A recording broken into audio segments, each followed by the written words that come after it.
All right, so yeah, so this is SDE Skills mock interview. We help everyone kind of get the hang of how to be an interviewer or interviewee and how to take notes as of kind of analyzing the interviewer, the way they did it in certain aspects of the interview. Um, so we're gonna start tonight with Menini, I believe, right? He's gonna be the interviewee. Yes. And first, we're gonna start with a behavioral question. If somebody has prepared any behavioral question, we can ask him because the interviewer is not present this time. So yeah, I'll leave it to if anyone has a question for him. I can go with the ones we generally use, which is so you said you like to code in Java, right? Yes. So from 1 to 10, which level do you think you are in terms of coding with Java? Probably between 7 to 8. Okay. And what is it that you don't know? Like what will make you move to 9 and 10? So I have to, I mean, there are some areas which, like the latest Java versions, I haven't explored fully, and Mm-hmm. I uh, I want to know more about how the G1GC compiler works, the internals, or yeah. So those advanced concept I have to still explore. So that's why, I mean, maybe if I understand them well, probably I'll move to the next level. Okay. Okay. So so I have a question for you. Can you see my comment? Yes. Okay, so I have these objects called meeting, Okay. which represent hours. Okay, Oh, okay. so it's like a point in time. So instead of seeing 0, you can think of 9:30, and then 1 means 10.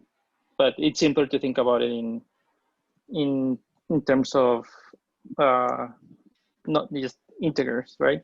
So I have like a conference room, and I want to like put as many meetings as I can.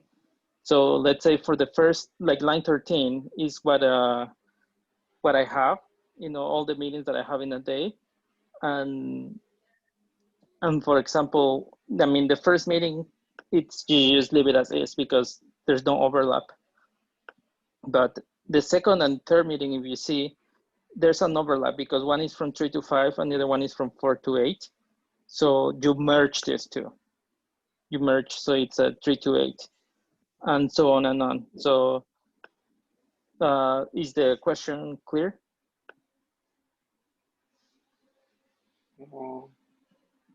Uh, Actually, can you repeat, like, what is the Yeah, so objective of the objective is to merge the meetings. So you will have to create a class called okay, meeting, a very simple class with okay, start, start and end time, then start time and end time. So if I want to merge all of the, and this is the input, line 13, and the expected output is line 15. This is what I would okay, expect from your method. So the first one, let's think about the first meeting. This one, you cannot do anything. You cannot merge with anything because it right, starts and it ends. But yeah, take a look at second one and third one. There's an overlap because from 3 to 5 you have a meeting and from 4 to 8.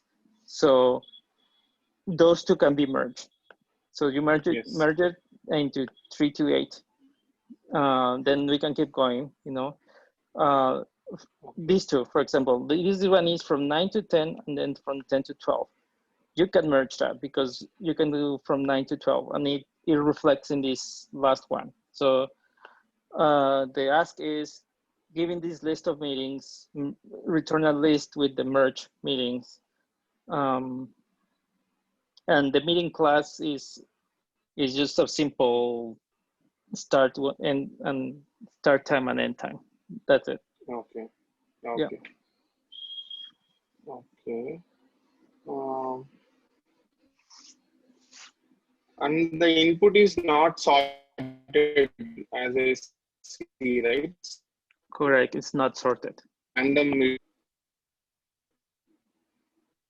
Okay. Order or is fine in any order. Oh, sorry. I think it's breaking a little bit. Can you repeat the question? If I get out the one and then Is this the output the line? getting sorted, any order is fine. Like the other one and then it's fine.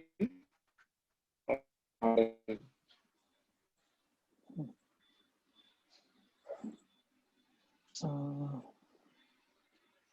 sorry, I think your Hello, voice was. am I audible? I think it's cutting a little bit. Could you repeat that last comment? Maybe. Yeah. So I was asking whether the output should be in sorted order or it should be in any order is fine. Yeah, sorted order. Okay. Okay. So. Okay. So.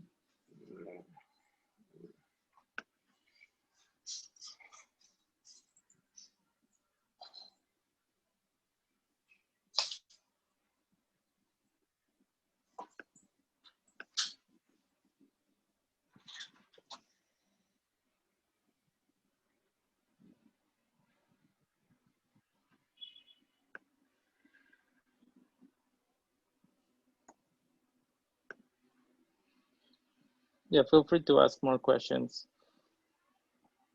I'm gonna type something here, but don't let this distract you.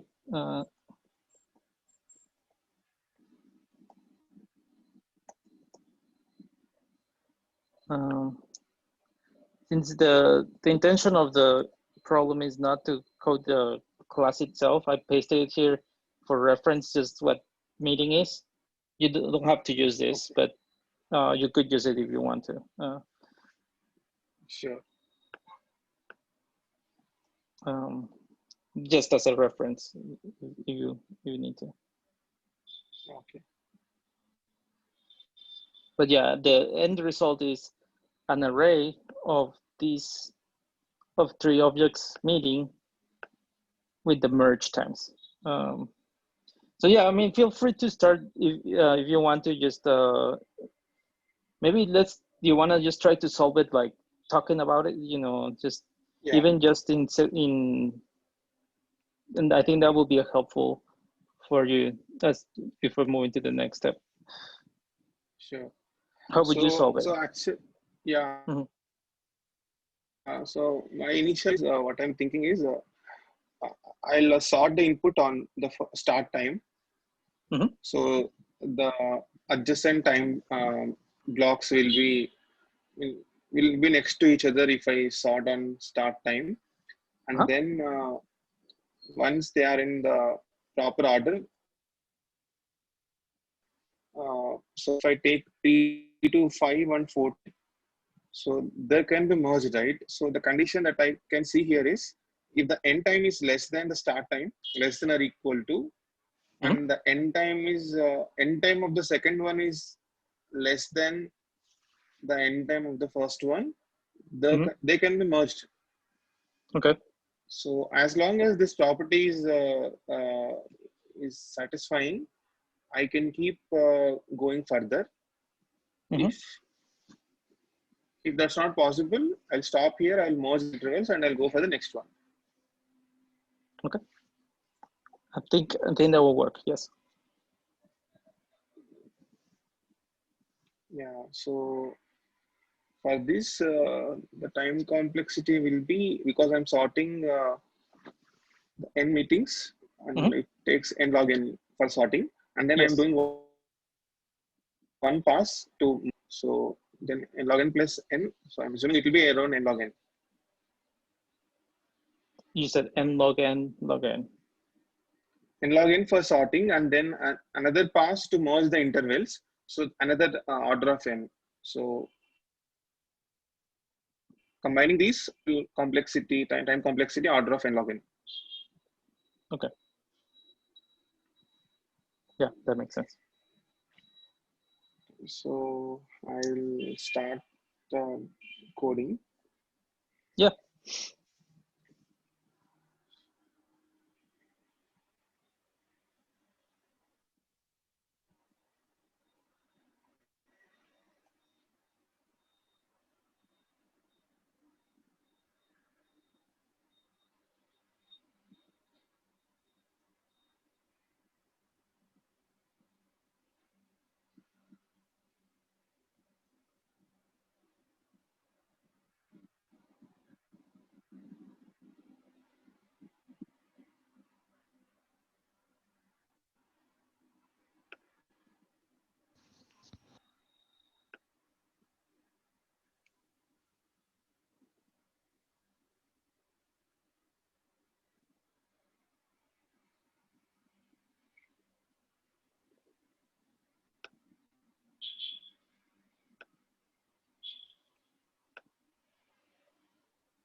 So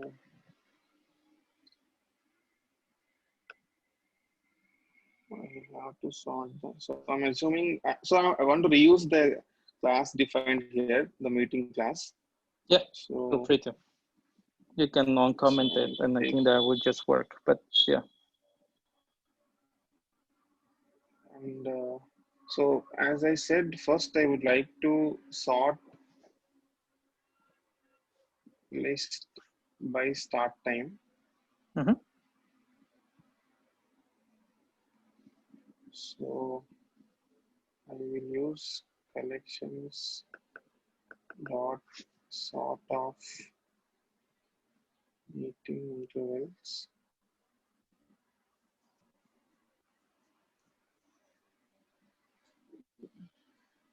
So for this to work, I have to give a comparator, right? So I want to sort by start time. So I should pass comparator. Mm-hmm. Mm, so actually, I forgot syntax for this. So I'm filling some placeholders. Maybe if I get time in the end, I'll work on this. So, but here I'm just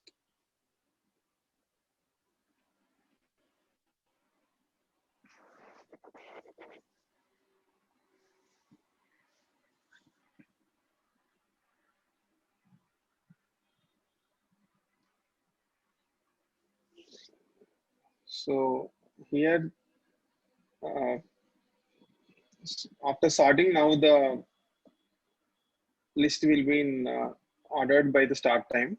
So now Mm-hmm. I'll, I'll do an I'll go to each interval.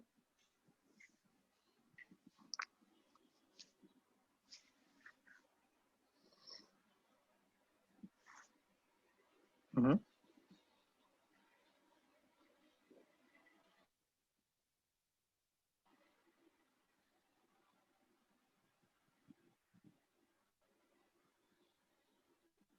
So I think I should do normal for loop.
Take the first one.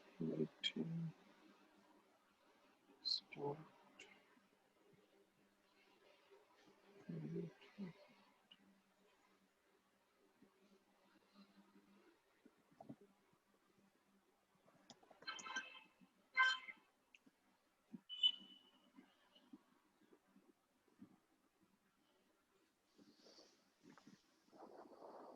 Do you wanna maybe as you go to explain for everybody like in your thought process so we can or yeah. So this is the main logic that I'm building here. So I'll fill this particular part. So I'm taking the first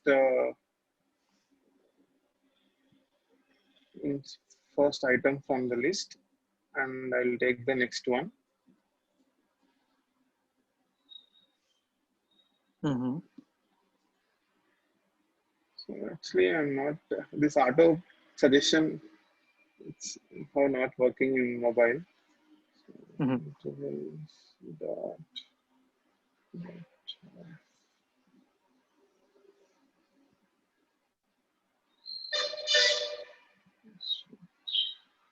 So it should be.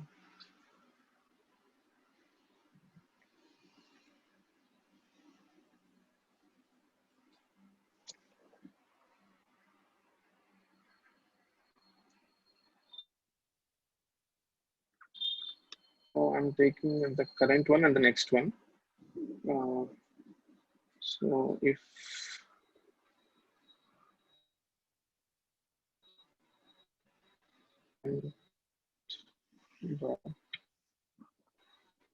get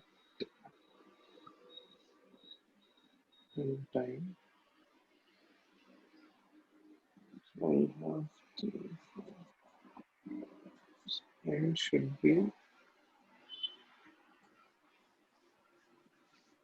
greater than or equal to next start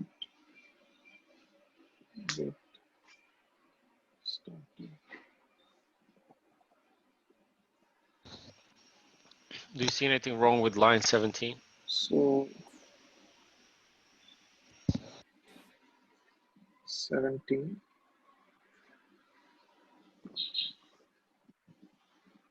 So I'm taking the next so I'm taking the next element in the list. For example, if in this example, current will hold 0 to 1 interval and the next will hold 3 to 5. So there is a possibility for the overflow. That's why I'm checking size -1 to make sure I don't do out of array out of bound exception. I don't get that. Okay. Problem. Right.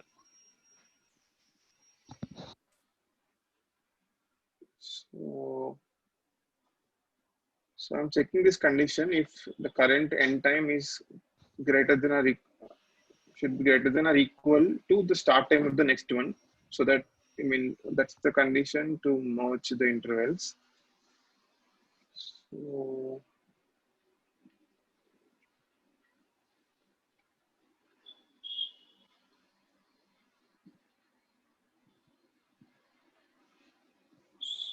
then the merge intervals will be if this is possible, then I will create a new meeting. Now, I'll use small variable to it's very easy.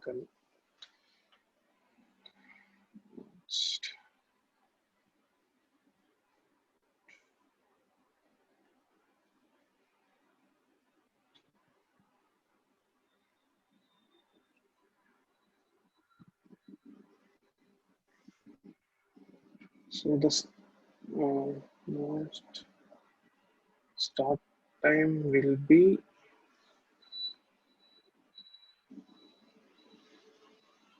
so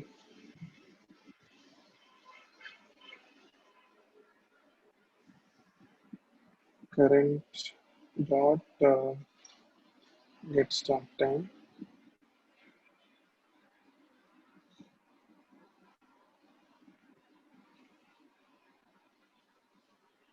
Dot time is so it I have to check. So in some case, so if the example here, if it should be 8. So whichever is greater, that should be the one. So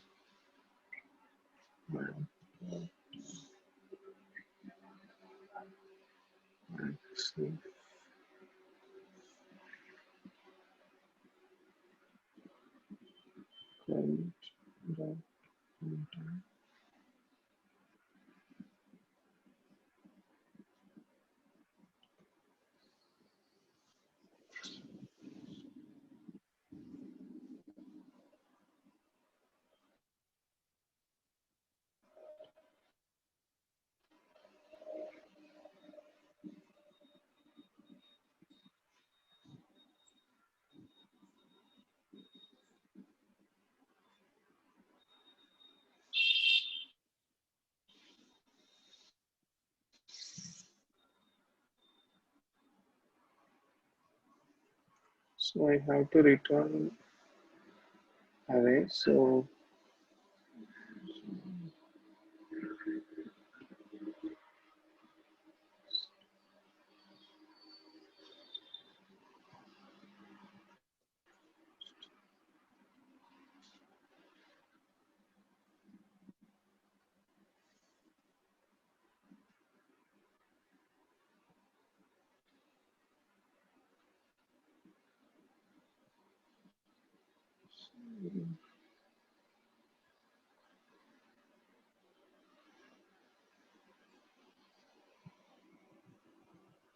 So where is output list? yeah, Like so where? I have to, yeah, I have to initialize output list. Sorry. Okay. Yep.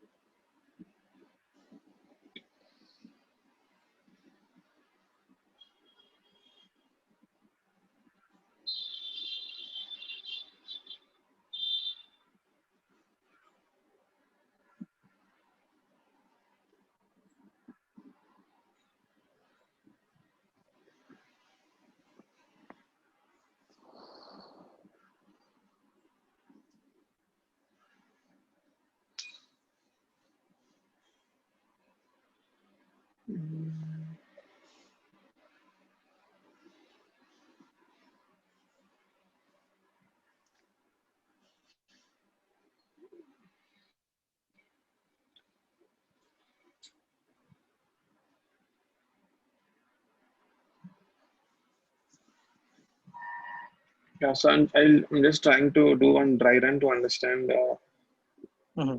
if there is anything else I need to do. So I started by the start time and then I took the current and next. So for example, it's 0, 1 and 3, 5.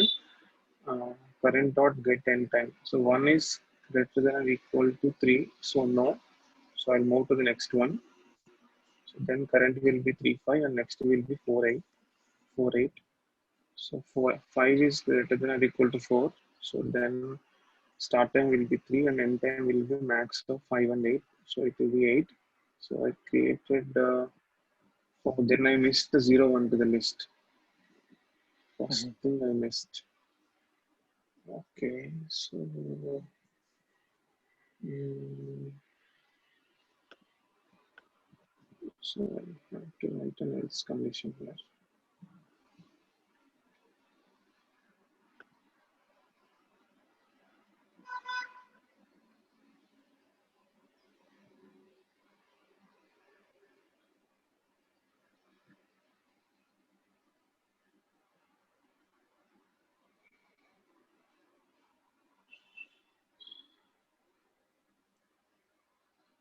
So I have to return finally.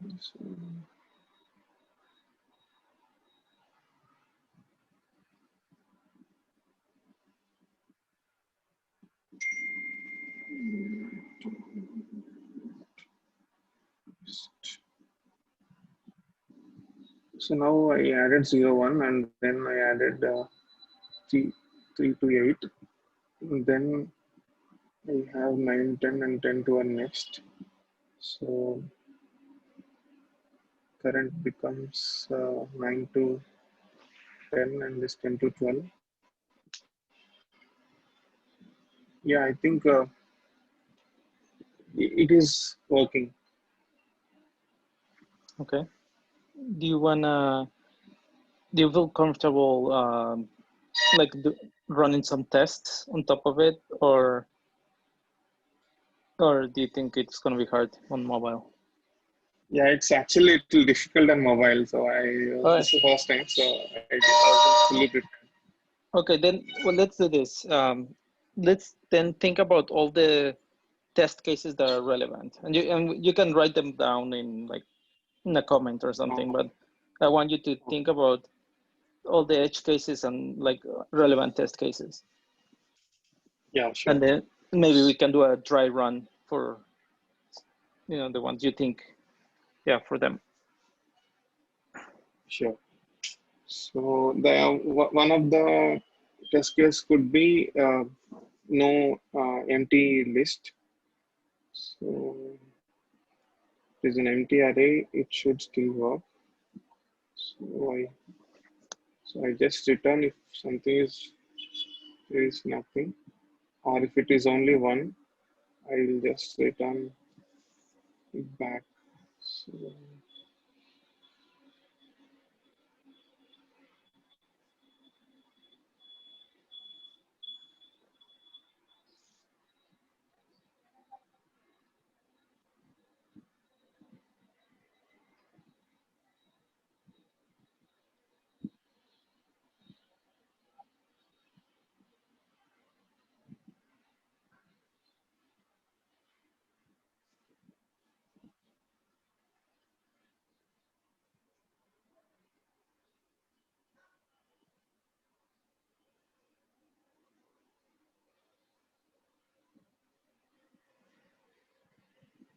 So if it is empty list, it works. If it is, if I give,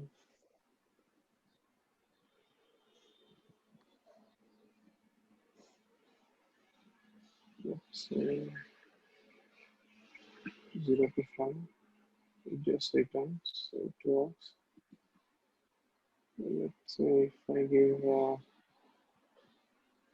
in reverse order, let's say I give in 5, 4,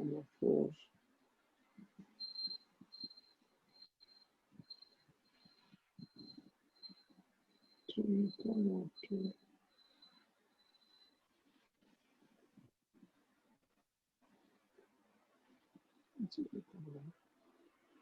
So it will be sorted.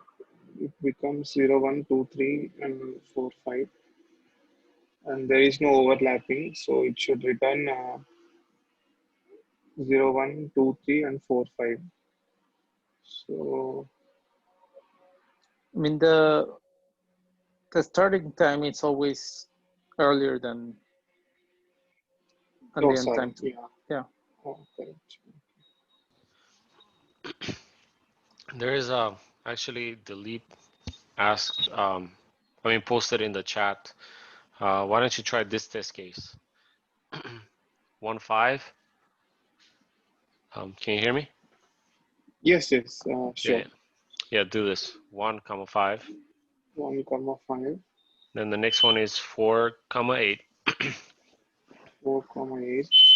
And 6, 10.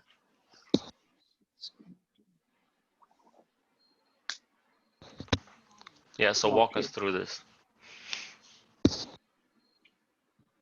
Okay, so initially, so it will be sorted, and the input itself looks like sorted one, so it will not be changed. Initially, current will be 1 to 5, and next will be 4 to 8, and so end time.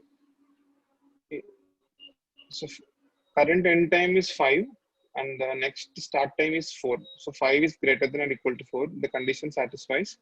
We go into the if condition, and then start time will be the current start time, so it will be 1. End time will be max of 1, this 2, so it will be 8. So in the output list, we add 1 to 8, and then we move to the next one. So yeah, so ideally it should have been one list. It should have been 1 to 10, I think, right? So it will not take that into consideration, I think. So Yeah. it is only checking the adjacent ones. It's not going beyond one.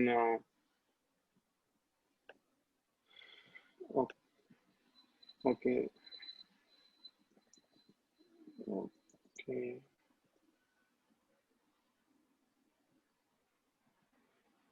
So the program generates only 1 to 8 as an output, and then it is even not even adding 6 to 10. But the ideal output is 1 to 10, I think. So I have to change. So I have to check for not just the adjacent ones. I have to check as long as there is a possibility. I have to keep using the merged to merge the intervals, and then maybe I have to create new one. Okay, so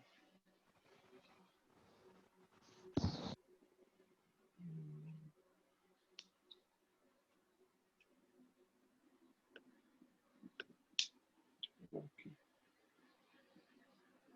I'll do one thing.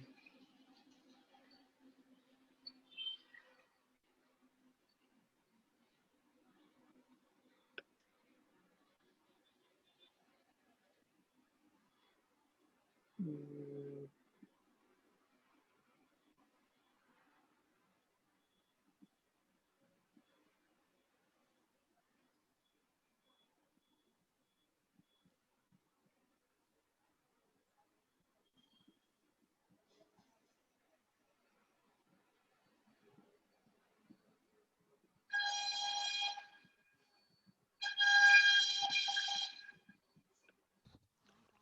So what are you trying to do? so actually, I'm thinking I should always have merged while I'm iterating through the list. Only when when I encounter a time interval which cannot be merged, at that time I have to add to the list. So currently, immediately I'm adding the, as soon as I find an interval which can be merged, I'm adding the merged interval to the list. So, and every time I'm starting new after merging. So what I'm thinking is, first I'll check if they can be merged. I'll merge them, and I have to still keep the reference of the merged object, and I'll check with the next one. If that cannot be merged, then I'll add it to the list. So And that's set the what current is, to the new one, correct? yes. Okay, cool.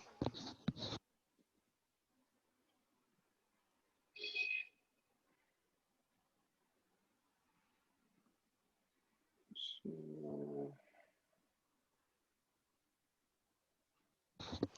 So what I said before about line 17, now line 22, is that you are, is going to be indexed out of bounds because you see if you're in the last index of meeting intervals, and then on line 22 you do I+1, that's going to go outside the intervals. About line 22. yeah, Yeah. yes. So in this case, what you describe the approach, you won't need the next, you only will need the current one.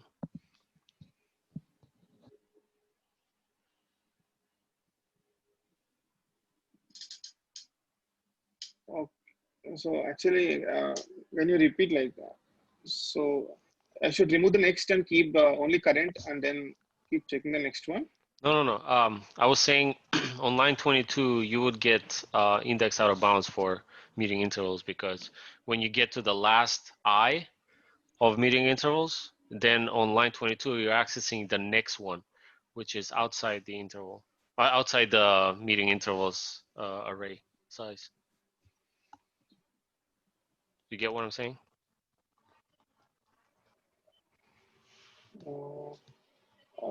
No, actually, when I have this I less than meeting interval dot size minus one, right? So if it is 4, I'm stopping at 3. So I can still, so Oh, size I is got it. I 4. got it. Okay, so you do -1. Okay, never mind. Yeah. All right. Yeah, proceed. Sorry.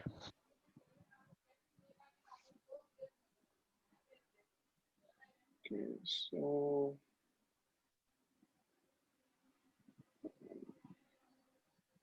I'm trying to actually copy this code, but it's not working. So never mind. I'll just type it again. So,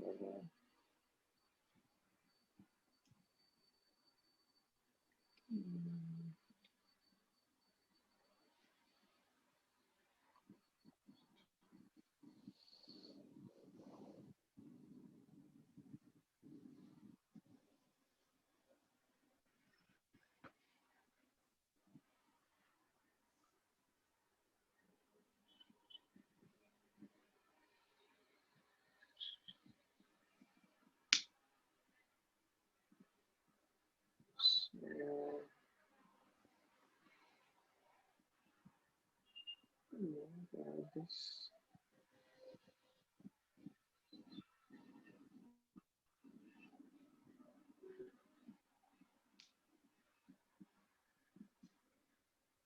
So I'm actually a little blank, so I'm not able to think. I know what to do, but kind of not able to think much.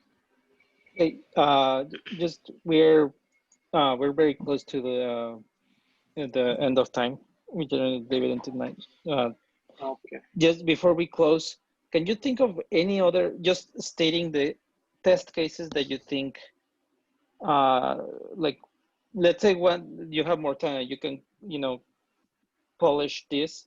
What are the test cases that you think you should test for, other than the ones that you already have there? Like, Okay. what scenarios do you think, not even that you think that it will pass, but do you think you should maybe test and then fix if it doesn't pass? So I should check all the intervals without any overlap. So that is Mm-hmm. one test case I would test. Uh-huh. And so in that case, the input and output will be the same. And another test case could be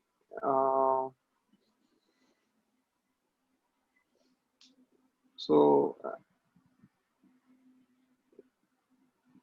as like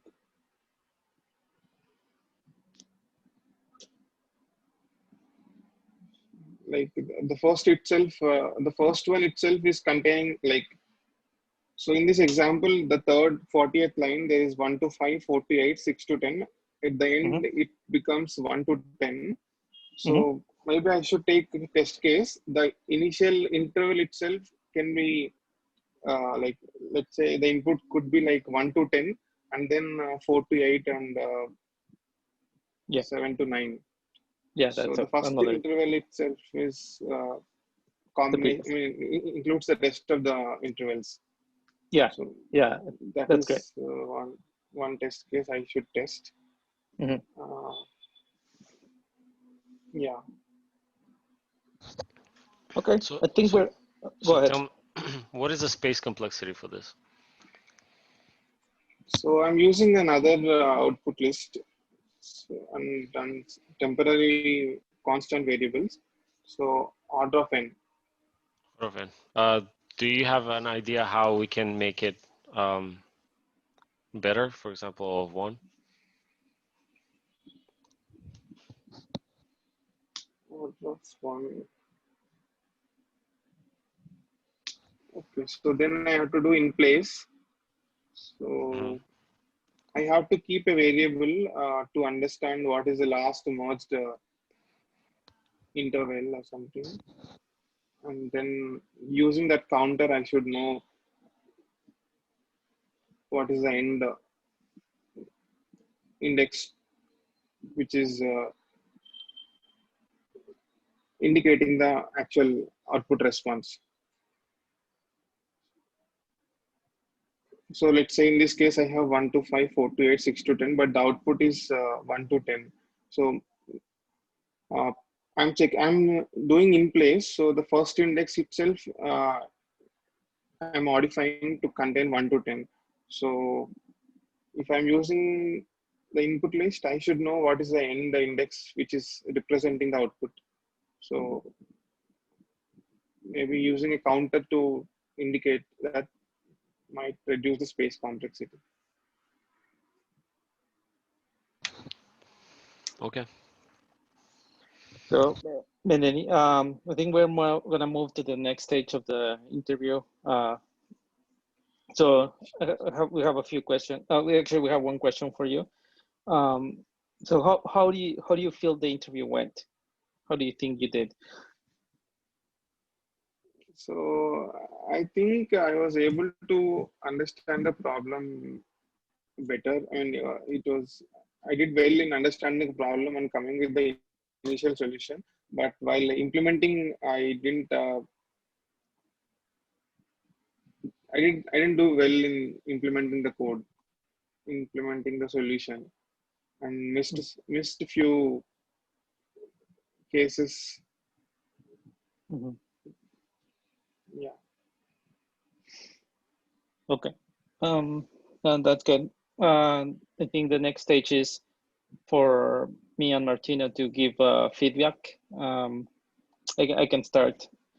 I think one thing what I would say is before even writing any code, make sure, all these test cases that we came up at the very end, I think that would be ideal to come up at the beginning, because that will give you a better idea how to code for these edge cases as you go. Because in a real interview, I think, yeah, generally it would not be good if if you think about this at the very end. So I would do that. And the other thing I would say is really make an effort to try to solve the problem, you know, very well at the beginning, again, before any code, because that's key. Like the coding should just go very smooth. Should just code. You you don't want to like go thinking and go figure things as you go. So I would say, yeah, I would put more emphasis on doing all this work up front. So that, Okay. yeah, that means I know there's complications in coding on mobile, and it's actually really hard. So I was actually very impressed with your ability to code on mobile, or that's actually really good, and in general, actually your solution, your problem solving is good. It actually it has bugs, and I think as is it won't work, but I believe you're like 80% there. You had more time, or maybe you have done all the other steps, you would have got the 100% in the coding part. So that's my feedback around that. And like I said, I think when you were coding, there were moments of silence, like very big moments of silence, and Okay. and in general, it's better to think out loud. To even if you're just writing, but to express what your thought process is, and keep the interviewer engaged. Like, yeah, in general, they want to actually help you and be your ally and give you hints. So even asking Yeah. him questions, like, or that's fair game too. So I would do those things. But yeah, I think that's overall my feedback. Martina, do you have feedback of your own? Yeah, some of the thing is gonna be repeating, but I'll say it in my own words. So, in the beginning, it's good that you ask some clarifications about the inputs, the outputs, but you have to dive a little bit deeper of what the requirements of the problem is, and if there's any constraints, and kind of like cover some edge cases that you can think of.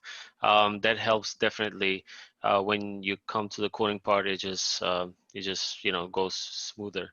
Another thing is, so you walk somewhat you walk through the approach, but I'm saying it had to be a little bit more thorough. You talked also about the complexity, which is also good, like um, you know uh, how long is going to take the runtime complexity. Another thing that you should work on is how to talk through your thought process as you are writing the code. Just say creating a variable. I'm just gonna create a method with these inputs. This method is gonna do this, and yeah. So verbalizing is also important.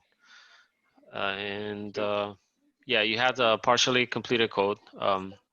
It wasn't completely tested, and we saw that there were obvious bugs in it. And in a situation when you're kind of like stuck and you don't know what to do, you just kind of like, okay, let me step back and think about this. Okay, maybe I can have a current one, and then while there's a, every other interval, maybe I can kind of like update the one, and then try to step back, take a deep breath, and then um, unblock yourself, because it happens in a real interview. Like, okay, you did the coding part, and then you found bugs and you're stuck. Like, don't think about that. Try to think about different solution. I mean, sometimes it's gonna work, sometimes it's gonna not gonna work, but being blocked is worse than actually you trying to find another solution. What I would suggest I next think time. that's the most difficult part. Sure, Yeah, I sure. know it is. It is. It is. When you're blocked, you're blocked. But I'm saying, like, don't think about, oh, damn, I'm blocked. You just think about, okay, let me see if I can think of it another way. See how I'm gonna make it work. Because I noticed you said I'm blocked. And another Yeah. thing. So, um, what else I wanted to cover? Um, yeah, I think that's about it for now. Anyone else to have any suggestions? I have one suggestion. This is Praveen. Um, During the initial states, you have to present the edge cases and write conditions for that. Even if you may not be implementing it, you can just comment that I'll be writing with when no meetings or with overlaps and with no overlaps and null conditions and all. And later on, if you have time, you can incorporate all that. But at least if you add the edge cases in comments, that will be good. That will let the interviewer know that you're thinking about it. And if you have time, you can fix it. But if you don't have time, at least they know that you thought about it. Yeah, I'm with Praveen on this. Yeah, that's definitely helpful. And also, it's helpful writing pseudocode, kind of like guiding through your thought process.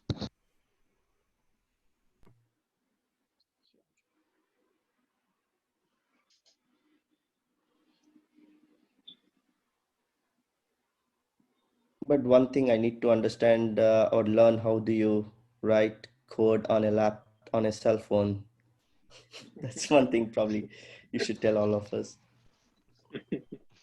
Now, this is the first time even I tried. Like I wasn't expecting. Like, yeah. Yeah, it has its own So benefits and drawbacks. As you can see, you yeah. can't kind of like copy and paste. So, I mean, I would suggest next time when you Yes. take the mock interview, just use computer, PC, Sure. laptop. But do you have a Yeah. Sure. Bluetooth keyboard or something, or are you actually typing it? No, I'm actually typing it. Oh wow, that's impressive. So actually, I was thinking this is a system design interview. So I was just connecting through mobile, and then after joining, I realized it's a coding session. So I thought instead of wasting time, I'll try through mobile. But yeah, next time I'll definitely be better prepared.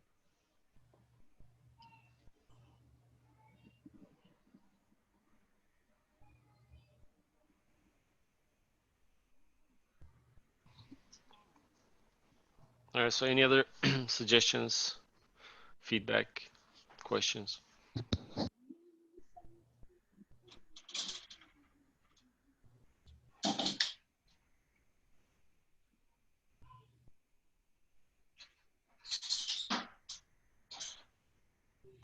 One question I always ask is, at least in my interviews, is if you're given, can you write the same solution in any other language?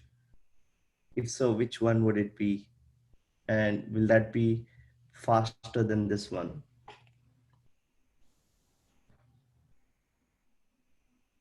Okay, it's interesting for people who know multiple languages. Yeah, that's the interesting one. I mean, just top of my head, I'm just thinking maybe JavaScript, like if I were the one, because then all the classes and like you don't have you don't need like, you can just have an object, and I feel it would be easier. But that's what I would answer to that. That's a good question, actually. When I I don't ask, think Fastest it of wouldn't be faster though. execution, or yeah.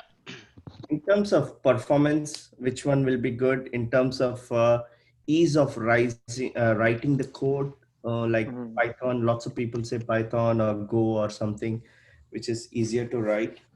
Yeah, And in terms of execution, which one will be faster? When people finish their programming much quicker, or if they get an easy question, that's when I ask these kind of questions. that's interesting. I think lower level languages, right, like C or C++, they would perform better than Java, and I think Python and higher languages would perform slower, right? That that's true, but complexity will be more. You need to deal with pointers and all the Yes, I other. mean writing the code is going to be more complex, but Mhm. performance-wise.